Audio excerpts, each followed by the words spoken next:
In a village nestled between rolling hills and a sparkling river, there lived a young man named Arjun. From as far back as he could remember, Arjun had dreamed of climbing the tallest mountain in their village. Some people called it Dreamcatcher Mountain because it was so steep and treacherous that no one had ever dared to climb it. One day, Arjun decided to try.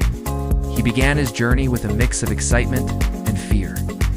As he started to climb, he understood why no one had climbed this mountain before. The path was narrow and rocky, and the loose stones threatened to roll away with him. The wind picked up, forming dark clouds that rumbled with thunder. Rain poured down, turning the rocks into slippery, muddy slides.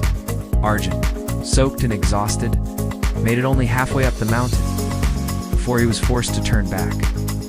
When the villagers saw him return, they laughed and said, "We told you it can't be done. You're not strong enough to climb Dreamcatcher Mountain."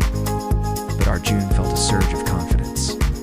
If he couldn't do it the first time, he would do it the second time. And so he began to train, pushing his body and mind to become stronger.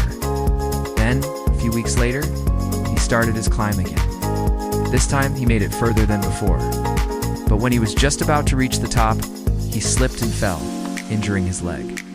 As he lay there, some people said, "See, we told you the mountain is too strong. You're too weak." But Arjun looked at the mountain not as an enemy to be conquered, but as a teacher to be learned from. He realized that the mountain was not just rocks and dirt, but a living, breathing entity that demanded respect and understanding.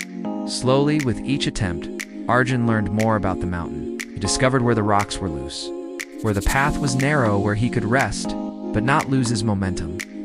He learned to read the signs of the weather and to use the wind and the rain to his advantage. Most importantly, he learned that the mountain was not something to be feared, but a challenge to be embraced. Finally, on his third attempt, as the sun rose, bathing the world in golden light, Arjun stood on the peak of the mountain. He had done it. Overwhelmed with emotion, he looked out at the breathtaking view. The village, the river, and the forests stretched out below him like a painter's palette.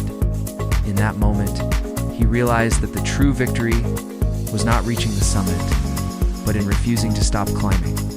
When he returned to the village, people asked him, was it worth it? A wide smile spread across Arjun's face.